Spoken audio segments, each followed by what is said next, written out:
Alors, en ce moment, j'utilise ce GPS qui m'a été envoyé par TomTom directement en vue de le tester et puis de te rapporter un petit peu comment ça fonctionne.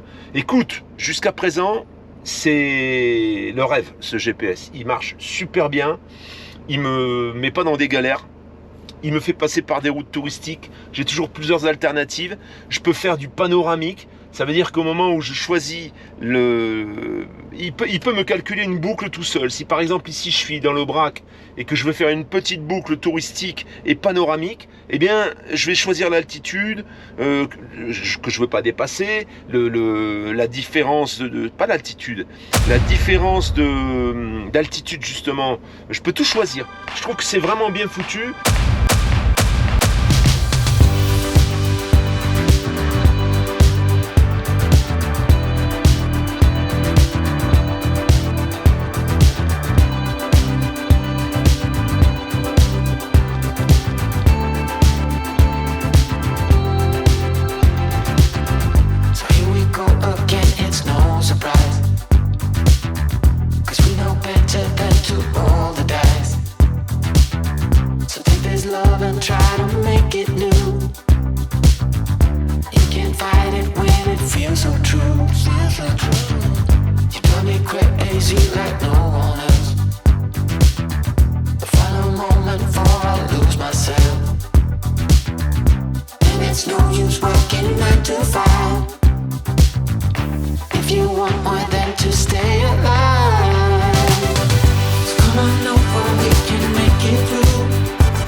On est sur le départ.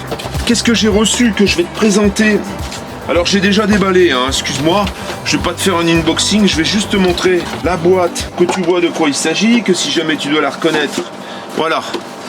GPS TomTom, c'est le Go Camper Max. Donc Go Camper Max, qu'est-ce que c'est? C'est Max, c'est un gros écran. Et sur ce gros écran, avec ce gros écran, on a une attache pare-brise ou éventuellement tableau de bord avec un patch. En fait, il faut mettre un espèce de patch sur le tableau de bord pour que ça puisse ventouser dessus. Avec la prise allume-cigare et le cordon. Ça fait toujours bien rire Eva, le cordon. Ce GPS, la particularité, c'est que tu vas pouvoir rentrer les dimensions de ton véhicule. C'est que tu vas pouvoir choisir un itinéraire touristique. Il y a plusieurs itinéraires qui sont pré-rentrés dans les cartes et ça te permet de dire, bah, par exemple, je veux aller vite, ou je veux prendre mon temps, ou je veux découvrir des choses. Et en fonction de ça, en fonction de cet itinéraire, en fonction de ce que tu vas choisir, il va t'envoyer sur un itinéraire touristique. Ou pas. Et alors dedans, bah, tu as les aires de service, tu as tout dedans en fait. Tu as absolument tout. C'est vraiment un GPS dédié au camping-car. Donc on va le tester. Alors moi ça va me permettre, j'en ai déjà un, je vais pas me balader. Franchement, c'est vraiment à titre d'info, franchement. Parce que moi j'ai mon GPS déjà et c'est vrai que d'avoir encore un écran, ça fait beaucoup d'écran. C'est vraiment juste pour te donner une information, pour te dire est-ce que c'est valable ou pas. Est-ce que pour moi ça vaut le coup ce GPS? On va essayer ça, c'est simple, je vais avoir deux GPS, un à côté de l'autre et je vais vraiment pouvoir... Alors le Sigic que j'ai moi, ça c'est une tablette donc que j'ai acheté, c'est un autoradio double SIM tablette sur lequel j'ai installé Sigic. Sigic c'est un GPS poids lourd, c'est pas un GPS camping-car. On a cette petite, cette petite ventouse, on va la mettre avec le reste, voilà. Alors ça ventouse très très bien, ça ici, il faut le serrer.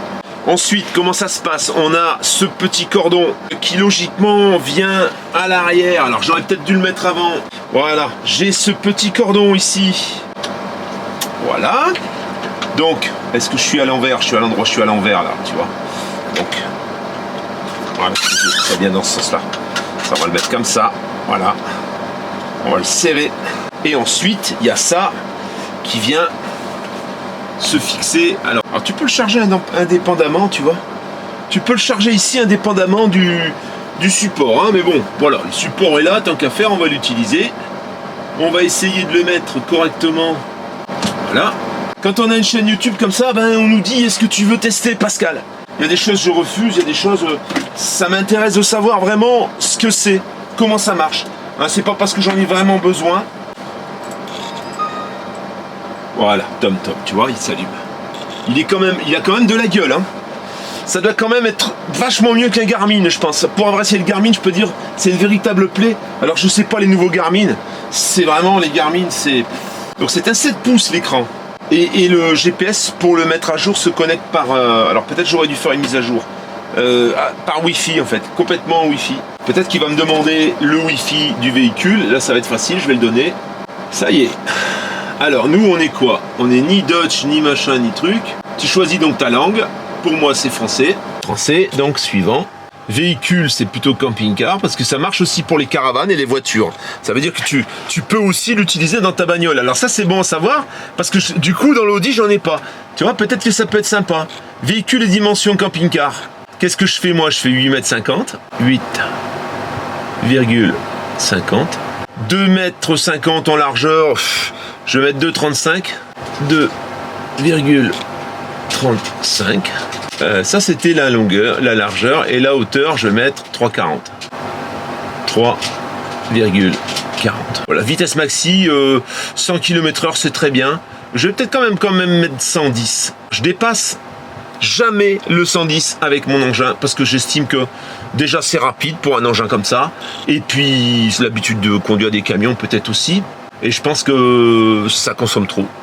Moteur thermique, hein, tu pourrais même mettre les moteurs électriques. J'accepte tout, moi je suis d'accord. Utiliser la position et les informations que je saisis pour recevoir les services TomTom Trafic, bien sûr.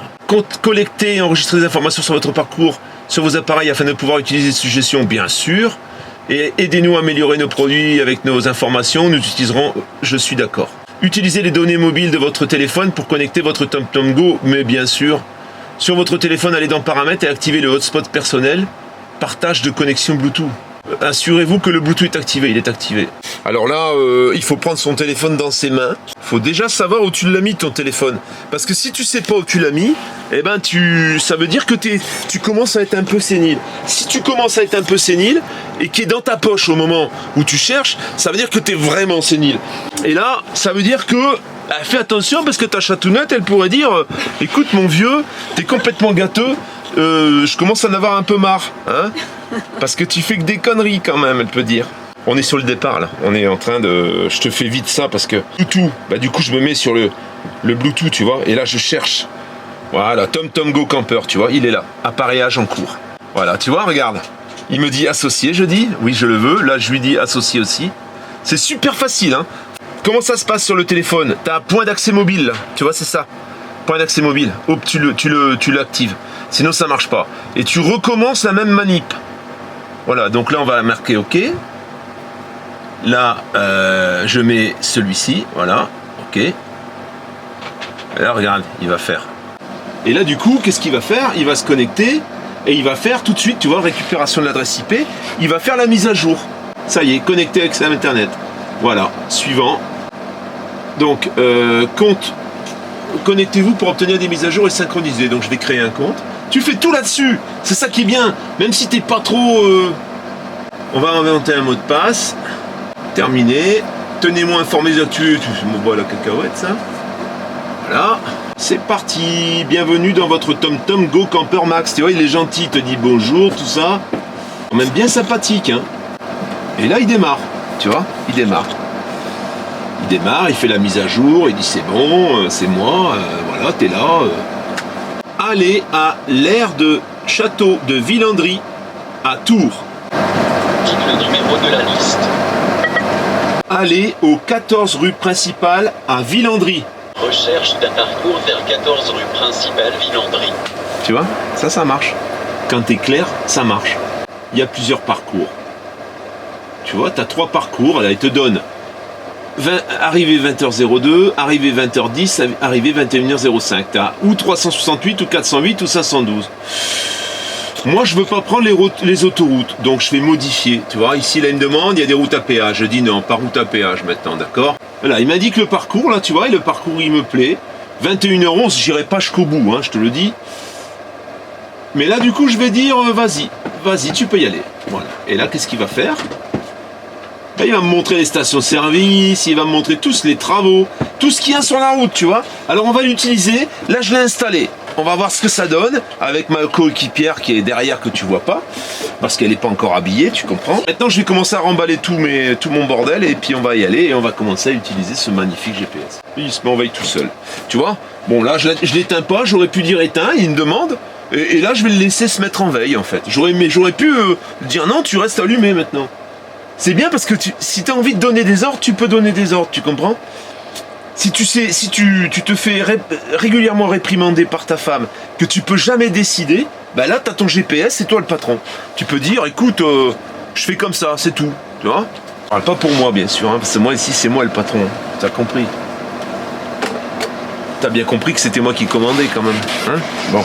Pour le moment, ça se passe plutôt bien. Ils se sont plantés tous les deux. Il y avait une déviation, c'était pas trop de leur faute. On a les stations-service, les travaux, les parkings, enfin on a un petit peu tout. Et tu vois là, on peut faire une recherche, on peut trouver une alternative à l'itinéraire, instruction étape par étape, éviter des types d'autoroutes, tu vois, modifier le type de parcours, éviter partie du parcours, éviter route bloquée, commande vocale, paramètres, ça c'est le son, ça c'est mise à jour et nouveaux éléments, mise à jour de volet, carte et affichage ici, carte téléchargée, mise à jour disponible, il y a 16 Go à mettre à jour. Donc afficher les bâtiments en mode 3D lorsqu'il est disponible, afficher les repères en mode 3D, guide en voie sur les autoroutes, guidage en survoie, nom de la rue actuelle, voilà, bon, tout ça c'est ce qu'on peut regarder, les points d'intérêt. Alors les points d'intérêt, moi ça m'intéresse. Aéroport, concessionnaire automobile, bon tout ça tu peux l'ajouter. Hein. Là il n'y a rien qui me... Site touristique peut-être, mais le centre commercial aussi, tiens. Ah, et c'est ça qui est intéressant, tu vois. Là, t'as tout. ADAC Camping, ADAC Camper Camping, ASCI Camping, Camping Card, aire de repos. Il y a les différentes catégories de camping, les campings. Alors est-ce qu'on a les aires de service, les centres de loisirs? Il y a tout un tas de choses que tu peux ajouter. Les héliports, hein, si tu veux prendre l'hélicoptère, parc d'attraction, parking pour voitures de location, passage de frontières, patinoire, plage, point de vue. C'est pas mal, hein? Port, entrepôt, réserve indienne, tu vois rien, hein. T'as tout, hein. Station de recharge véhicule électrique. Alors ce qu'on va faire, c'est qu'on va cocher tout ça. Est-ce qu'on peut tout cocher? Vous pouvez seulement afficher 5 catégories à la fois. Ah, et on va enlever les sites touristiques, parce que ça c'est moins intéressant. Les stations-service aussi, parce que de toute façon, je m'en fous. Et donc, plus de catégories. Là, on va choisir maintenant. Voilà, je peux ajouter tout ça. Il y avait d'autres trucs que j'aurais bien ajouté, mais camper camping, ça c'était pas mal. Peut-être j'enlève ADAC Camping. Ça, peut-être ça, j'enlève. Et je mets à la place camper camping ici. Dommage qu'il n'y ait pas les camping-car park. On va bientôt avoir à s'arrêter. Donc, on verra ce qu'il nous trouve sur la route. Le TomTom, donc, que j'ai reçu pour le test. J'ai effectué ce test donc pendant toute la durée de notre road trip. Au départ, j'ai utilisé les deux et quand j'ai vu que celui-ci me faisait faire moins de détours, j'ai préféré celui-ci. En fait, le 6G, qu'est-ce qu'il fait? Si tu enlèves l'autoroute, il te fait passer par quasiment tous les raccourcis. Alors, je sais pas si vraiment je peux, alors pas les petits raccourcis de rien, mais il te fait souvent couper, il te fait souvent passer par des trucs et au final, tu te rends compte que ça t'a pas fait gagner du temps. Là, ici, il va choisir la meilleure route, donc je l'ai trouvé plutôt sympa. Plusieurs modes. Moi déjà tu as la reconnaissance vocale, tu as tes parcours enregistrés, donc ça, l'aller au domicile, ça c'est facile, les destinations récentes ça retrouve, tu peux mémoriser tes lieux, tu peux choisir le parcours panoramique. Alors, recherche d'un parcours panoramique, ça peut prendre un peu de temps bien sûr, tu réduis l'écran, voilà, et on va dire par exemple, moi je veux aller, tu vas voir, on va le laisser un peu chercher les... Là c'est la 6, ça, on va réduire encore, là c'est Lyon. On va dire que par exemple, je veux aller au lac Léman. Voilà, ici. Recherche de parcours panoramique. Alors ça, je ne l'ai pas utilisé parce que je n'ai pas eu l'utilisation. Mais je vais certainement l'utiliser au moment où on partira pour le prochain road trip. On a la destination et il est en train de chercher le parcours. Alors ça peut prendre un certain temps, comme il dit. Alors le parcours panoramique tient bien sûr compte de ce que j'ai rentrer comme dimension et comme tonnage pour mon véhicule, et il va me faire passer par des endroits bien sûr qui supposent safe pour mon véhicule. Un GPS dans lequel tu rentres toutes les caractéristiques de ton véhicule, dimension, longueur, hauteur, etc. Un petit peu comme le font quasiment tous les GPS camping-car aujourd'hui. Alors voilà pour son parcours panoramique. Donc il m'annonce 4h23, 238 km. Moi, à destination à 19h27. Voilà. Moi, à titre d'info, pour aller à Annemasse, il me faut 200 km. Là, tu vois, il m'allonge le kilométrage de 38 km parce que forcément, il va me faire passer par des endroits touristiques. Alors ensuite, tu vois, tu peux paramétrer. Ici, par exemple, on peut paramétrer des routes un peu enlacées, très enlacées ou pas du tout. Si je fais ça, il va changer le parcours et il va me mettre des petites routes enlacées. Je peux choisir trois types de routes en fait, et on va voir là ce qui va me sortir. Tu peux même faire une boucle. Tu peux dire je veux passer par deux endroits, je veux passer par un endroit et revenir par un autre en faisant une boucle et en choisissant des points, différents points sur le parcours. Tu peux ajouter des étapes, voilà. Ça c'est pour faire du parcours touristique essentiellement. Par contre dans son parcours touristique, je vois quand même qu'il m'a mis de la 40. Là, on a choisi parcours sinueux. Bon, il y a un peu moins de kilomètres, 229, toujours 4h48. Alors ici, je peux choisir l'altitude. Donc, si je veux basse altitude, moyenne altitude, haute altitude, je retape encore et il va me mettre un parcours panoramique aux altitudes les plus élevées. Globalement, sur toute cette partie-là, j'ai presque l'impression que c'est le trajet normal. C'est pour ça que je m'explique pas trop pourquoi il y a autant de kilomètres par rapport aux kilomètres que je parcours, mais on va regarder ça en détail. Et là, on voit qu'on n'a pas trop changé parce qu'apparemment, il n'y a pas vraiment matière. Alors, par où il ne me fait pas passer? Il me fait quand même prendre un petit Bourg-en-Bresse. Et tu vois, là, il me fait prendre la montagne. Bellegarde sur Valserine, là. Il me fait prendre un bout d'autoroute, apparemment. Non, même pas. C'est la parallèle à l'autoroute, en fait. Il me fait prendre vraiment...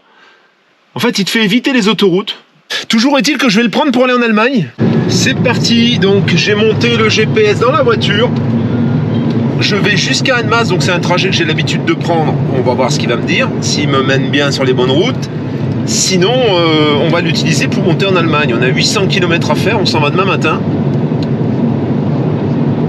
Et on va voir ce que ça donne dans la voiture. Donc je l'ai testé dans le camping-car, on va voir dans la voiture ce que ça donne avec... du coup, on n'a pas les limites de poids, de taille, etc. Bon, là, j'ai juste changé le type. Je suis passé de camping-car à voiture, tout simplement, dans les paramètres. Alors globalement, il t'indique l'heure juste, vraiment, en roulant, voilà, j'ai pas pris de bouchon, rien du tout, mais il m'avait indiqué au départ 19h40, tu vois, là il m'indique 19h41. Ça, c'est le gros point fort. Il t'indique également, tu vois, là, on est orange, ça veut dire qu'on dépasse légèrement, mais quand tu arrives vraiment au-delà de la tolérance des radars, eh bien, ça devient rouge. Et là, pourquoi il est allumé comme ça? Parce que je vais arriver sur un radar fixe. Donc, il me prévient également des radars. Alors, il ne donne pas la localisation précise, comme peut le faire, par exemple, Oise. Mais par contre, voilà, là, tu vois, je suis bien, c'est gris. Et du coup, je vais passer le radar tranquille. C'est plutôt pas mal. Voilà, le radar est là. Et ensuite, si je me remets à accélérer, voilà, il vient de passer le radar aussi. Tu vois, 112, 113 orange. Et là, je vais arriver à 116, donc limité à 110. Et bien, ça devient rouge du coup, tu vois. Voilà, donc c'est plutôt sympa, c'est pas mal, c'est ludique. Quand je sors après de la zone où il y a le radar, et bien là du coup il n'y a plus que la vitesse qui change de couleur. Alors, qu'en est-il de ce TomTom Go Camper Max? Déjà, l'écran, là ça fait un bel écran quand même, où c'est bien visible, c'est très audible, il y a deux enceintes, tu vois à l'arrière. Tu peux le détacher de son support et l'utiliser en dehors de son support pour pouvoir le paramétrer ton parcours avant de démarrer. Très très simple d'utilisation, tu peux dicter ton itinéraire. Je dois t'avouer que quelquefois il ne comprend pas tout.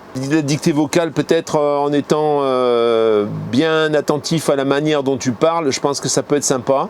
Et ensuite tu as tout un tas t'as un menu qui est quand même relativement complet, où tu as une fonction qui est assez intéressante, c'est le parcours panoramique. Je pense que le parcours panoramique, c'est plutôt pour des trajets qui sont quand même relativement courts, parce que sinon le temps de réflexion du GPS est un petit peu long. Hein. Donc quand tu fais ta recherche de parcours panoramique, tu le fais sur une distance, voilà, une boucle de 200 ou 300 km. Si tu dois, même à la limite même 200 km, je pense que c'est un peu beaucoup.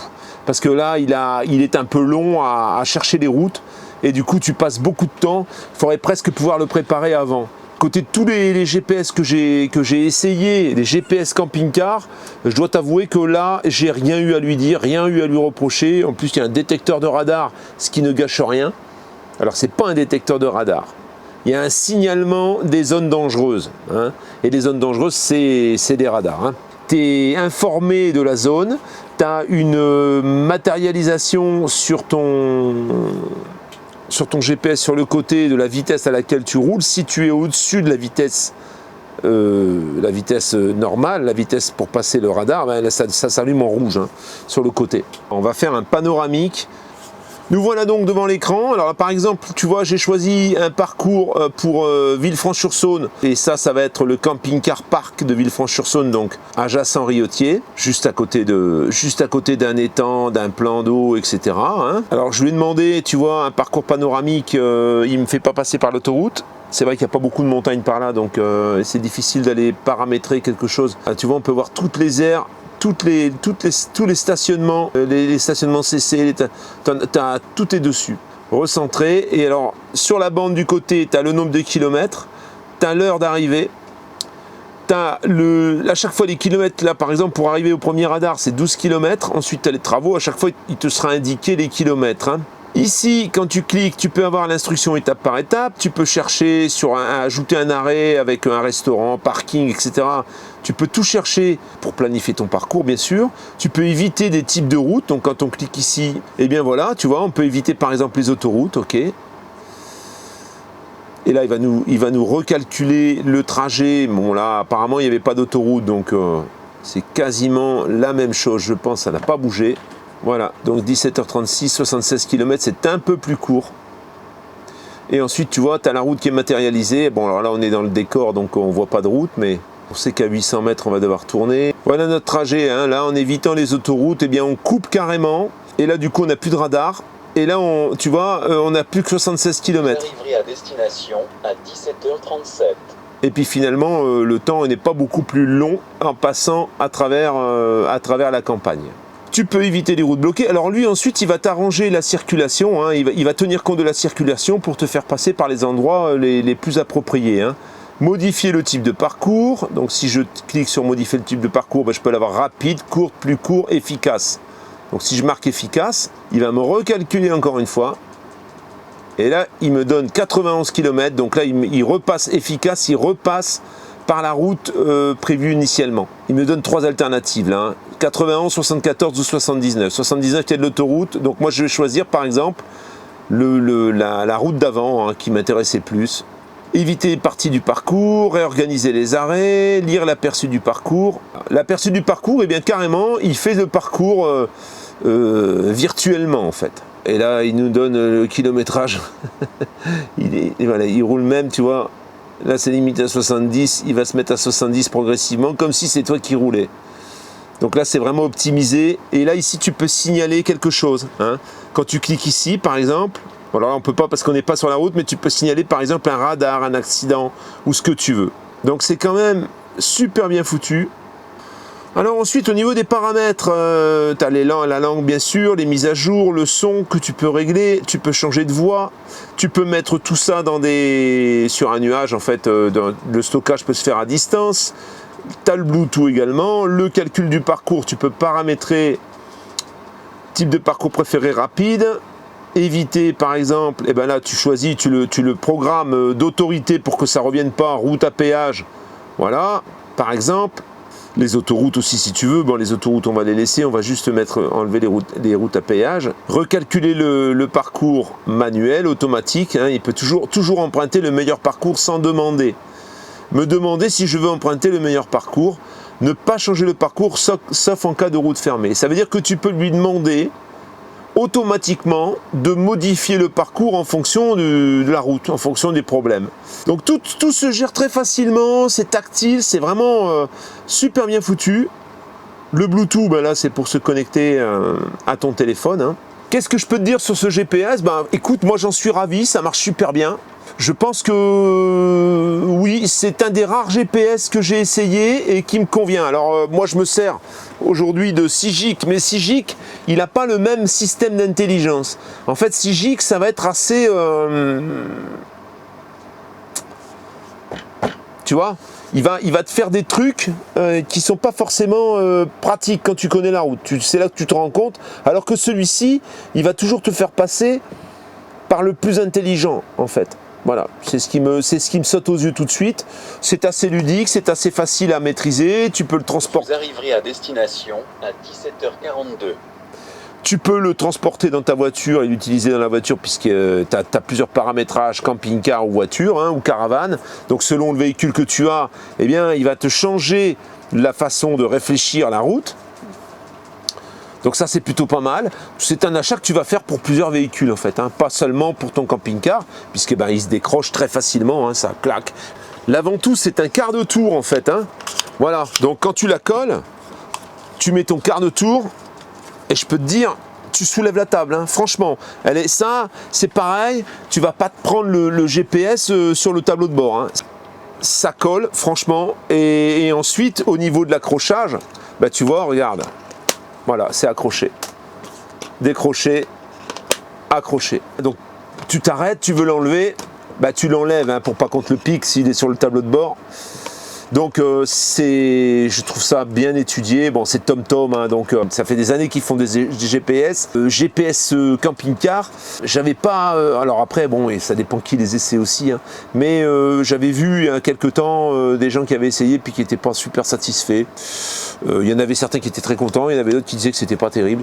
Bon, cette fois-ci, je pense qu'on a quelque chose de sérieux, qui fonctionne bien. Moi, je l'ai utilisé sur le premier road trip qu'on a fait, donc où on est allé jusqu'en Bretagne.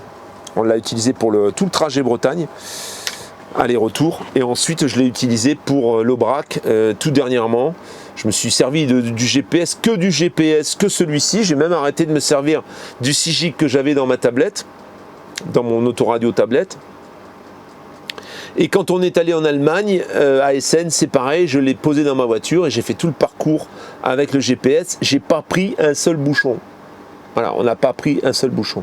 Ça a circulé, il nous a fait éviter toutes les... Parce qu'il y a un système qui évite, un système pour la circulation, il nous a fait éviter toutes les embûches, tous les problèmes. Donc pour moi, c'est pari réussi, pour moi c'est impeccable. Voilà, c'est là, de mémoire, alors je vais te dire le prix, cela je l'ai plus de mémoire. Alors le gros avantage aussi, c'est qu'il se met à jour en Wi-Fi. Par le passé, tu devais connecter ton TomTom à un ordinateur pour le mettre à jour. Là, il se met à jour tout seul en fait, directement par le téléphone, quoi. T'as pas besoin de le connecter à l'ordinateur. Le TomTom Go Camper Max sur le site TomTom, je te mettrai les liens en description, il vaut 399, autant dire 400. Je pense que tu dois pouvoir le trouver un peu dans toutes les boutiques, mais les Darty, Boulanger, etc. Mais bon, voilà, c'est un écran 7 pouces. Donc tu as le TomTom Trafic dedans, bien sûr. Tu as les parcours spéciaux pour camping-car dedans. Hein. Les parcours panoramiques, c'est des parcours qui sont dédiés au camping-car. Donc là, il faut t'y prendre un peu à l'avance. Hein. Si tu es sur ton tableau de bord et que tu cliques, il va mettre un petit moment quand même à trouver le parcours le plus intéressant en fait. Hein. Tu as le prix des carburants aussi. Voilà, donc tu as pas mal d'aires de stationnement, de camping, etc. qui sont déjà dans le TomTom. Tu peux rajouter des poids, hein, tu peux rajouter des points d'intérêt manuellement. Pour moi, c'est parfait. J'ai rien à dire. Franchement, j'ai rien à dire. Je te le recommande. Ça marche super bien. Voilà la famille, cette petite vidéo sur ce petit GPS. Ça m'a été bien réclamé, donc bah, ça faisait un moment que je devais la faire. Tu entends? Je tourne sur la clim là, parce que là la chaleur c'est insupportable. Et les loulous, après la baignade, ils sont venus prendre un petit peu le frais. Et bien sûr ils font les jigs. On change pas une équipe qui gagne. Voilà, on change pas une équipe qui gagne, il te dit lui. Bon, on se revoit certainement jeudi. Je vais certainement te monter une autre vidéo pour jeudi. On va traiter du problème, de certains problèmes à l'achat de camping-car, où je vais te donner quelques recommandations. Avec la nouvelle tendance qui arrive, il va falloir être prudent quand tu fais des commandes, et je vais t'en parler jeudi justement. Je suis en train de préparer cette petite vidéo. La famille, j'ai une question. Avec Alice, on a chacun une petite caméra chacun. Est-ce que vous voulez qu'on vous emmène partout où on va? On fasse une vidéo vlog pour vous montrer les vacances, vous dites si ça vous plaît ou non. Qu'on intègre à ma vidéo. Voilà. Pourquoi pas? Qu'est-ce que t'en penses? Vidéo vlog. Allez, ça va. Ok. Si vous votez pour, si vous votez contre, et on verra et on fera. C'est pas mal ça, ouais. D'accord, ok. Et en commentaire. Salut la famille, à tout bientôt. N'oublie pas de t'abonner, de liker, petit pouce, machin. Enfin, prochainement d'ailleurs, quand on va être à Paris en septembre, Réservoir Apps, la chaîne Réservoir Apps nous invite dans son taxi à faire un tour de Paris. Voilà, donc j'ai dit volontiers et on va certainement se rencarder. Il faut qu'on l'appelle et puis on se verra là-bas et ça va être rigolo. Ciao la famille, à tout bientôt.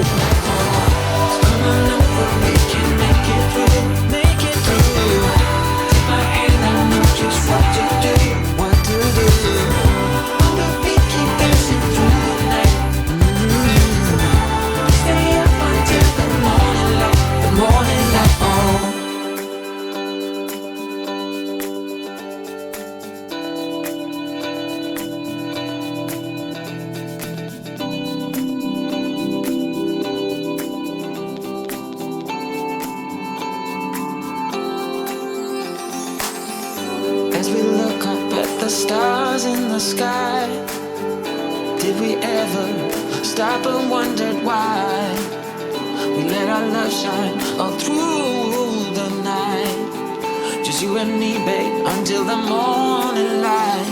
The more